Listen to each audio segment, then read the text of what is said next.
You only have 5 years to prepare for an inevitable business extinction event. And in this video, I'm going to show you how to prepare it so that you don't get caught being a follower and instead you can come out on top as a leader. Now, what am I talking about here when I say you only have 5 years to prepare for an inevitable business extinction event? We're talking about just like the internet era where Blockbusters and Toys R Us ended up becoming extinct over a slow and painful death because they chose not to evolve with a new and emerging internet technology. And the same thing is going to happen again with AI. And as you know, in this channel, we like to talk about how exponential technologies impact the future of health, relationships, and business. And I'm going to relate this topic to every area of life because this AI transformation is going to have an impact on all of us in one way or another. So before I dive in, I do want to give a quick plug to the article that I'm going to be glancing through for this video. It was really well done, and it was written by a business called Prolego, which is a consulting agency in the AI space. And if you are interested at the end of this video to explore a little bit more about how you can prepare for this upcoming technological growth with AI, I'll link to Prolego's website because they have a ton of really useful resources on how to be prepared and how to capture some of that early growth in the AI industry. All right, so let's get into it. Why you only have 5 years to prepare for the inevitable business extinction event. Now, you might be thinking this is all hype because we've been hearing about Bitcoin and crypto for the last couple years, and it hasn't seemed to take off and be adopted the way that many said it would. Well, the reality is that technologies like this, like crypto and like AI, they have three main phases that they go through before they start to become exponential in their appearance. And the reality is these technologies are always exponential. They just don't look like that until it's too late to really reap all the benefits of getting involved in that technology. So if you're not already familiar with an S-curve, the way that they kind of depicted in this article is by talking about the three phases of exponential technologies. They have the foundational phase, the transformational phase, and the abundance phase, which at that point is when the technology starts to really take off and experience that exponential curve appearance. And if you've ever taken a math class where you've plotted out a exponential curve, it looks really slow and boring in the beginning, and it's not until about 2/3 of the way through that curve, if it's like an x squared function, that it actually starts to take off and start to look like you're outputting a lot of value. And that's exactly what they're claiming is happening with AI right now.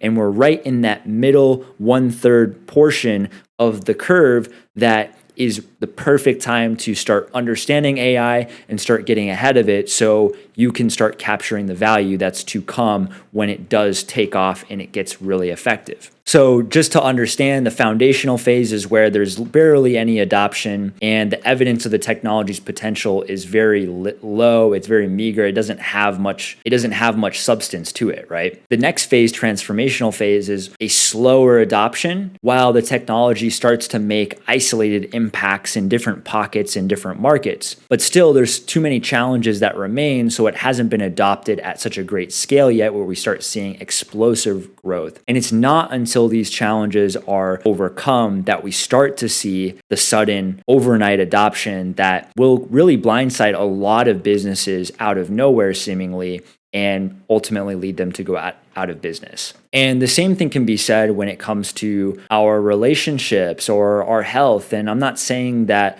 we may lose a friend or a close relationship because of not being aware of AI, but my point when I talk about our other areas of life like health and relationships, it's that AI is going to impact them in one way or another. It would be negligent to even say that the internet didn't impact your current relationships or your current health. I use the internet for so many different aspects of my relationships and health, and it's going to be the same thing with AI as well because AI is just going to be another technology that brings things to the next level. So understanding this early while it's still in its transformational phase will give you such a good opportunity to stand out and capture all the value when it really starts to take off, and you'll just be ahead of everybody else as opposed to a follower. So for the purpose of this article, it's all focused on business, but I'm going to do my best to focus on how it can also impact health and relationships as well, since that's something that we care about in this channel. One of the first examples they give of these three phases of exponential growth is actually with the internet. So back in 1992 or whenever it is on this graph, the first website was ever created by Tim Berners-Lee. And at that time, it'd take years for more websites to really be created, and nothing really happened for the next 5 years. But come around 1996, that's when Comcast launched the broadband internet and things started to grow a little bit faster.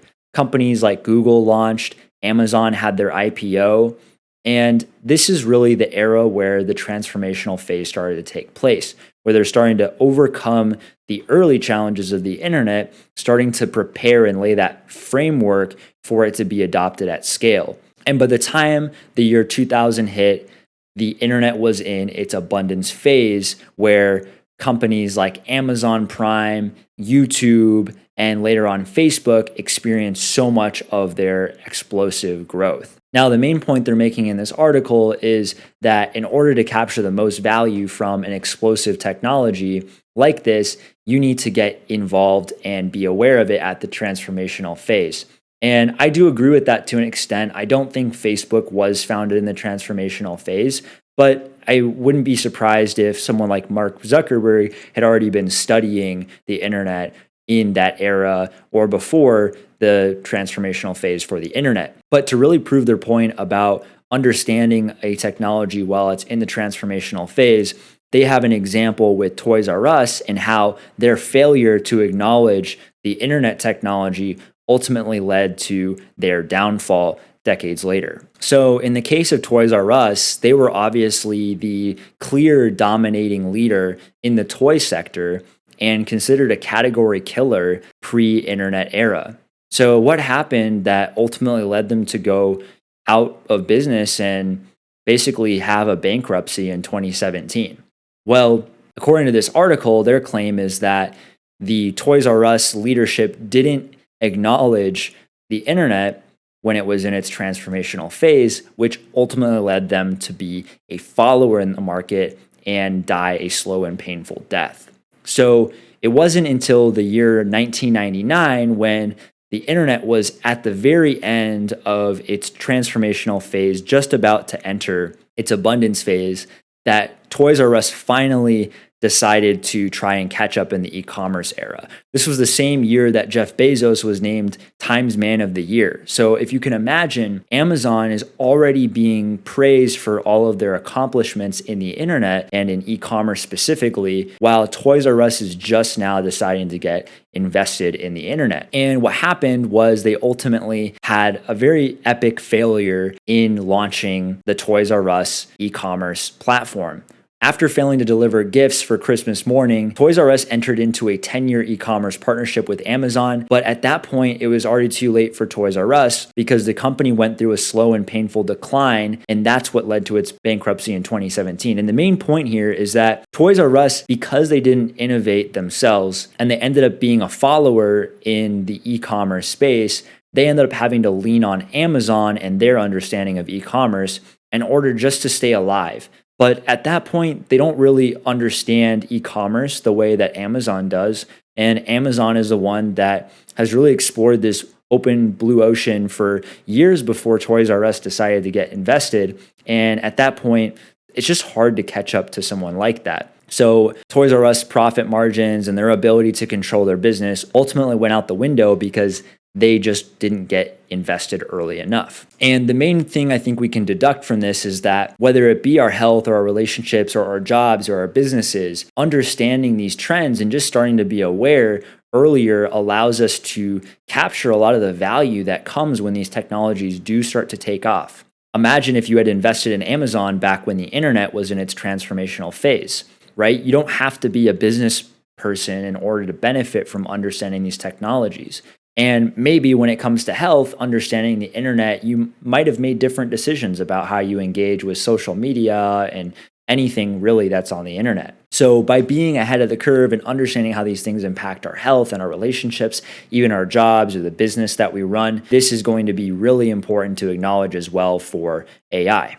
And to wrap things up here, I just want to share that it's really easy to discount exponential technologies in the very beginning because they don't look exponential. And I truly understand this, and I'm not even an expert in this. I'm just getting caught up right now as a young person myself. But when these technologies are at the very early phase, there really isn't a lot of performance in these categories. They're very finicky, ineffective prototypes that don't deliver the results that we expect. So, why do we even need to give it some effort in the first place? Well, the main point is that by deciding not to invest any time or energy into understanding it now, you automatically sign up to become a fast follower when the technology moves into abundance phase. So the people who were spending time understanding it in the transformational phase are going to reap a lot of the benefits just by understanding it, knowing how to navigate it, whether it's investments, lifestyle choices. There's just this awareness that you get from understanding these technologies in every area of your life, and you can make better decisions as a result. So they encourage this question of what small bets can we make on this technology while the window of opportunity is open.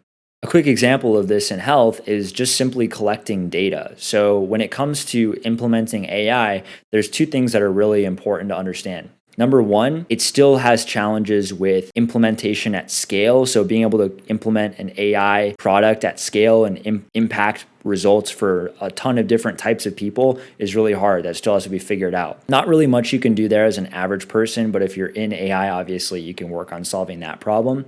But number two, it's that data is really important with AI. So by understanding data is really important, if you want to set yourself up to get a lot of benefit from AI yourself, you can start collecting data. So for me, I collect a lot of data for my health. I use an Apple Watch. I've used a Whoop fitness tracker in the past, but there's a lot of different smart watches and health trackers that can start gathering data about you. And I'm not saying you have to do this because ultimately it's a personal choice, but I do think it's important to understand what your trade-offs are while the opportunity window is still open. So whether it's just collecting more data on your phone for when that new AI-based app releases and can give you all these cool, useful insights about your health and give you recommendations, or if it's making investment decisions or even career decisions or business decisions, I believe it is important to understand AI and how it impacts our future. Because by investing some time and energy now, just placing small bets in understanding AI, you can end up being the guy in this photo who is yards ahead of everyone else in the pack and ultimately is the one that wins the race.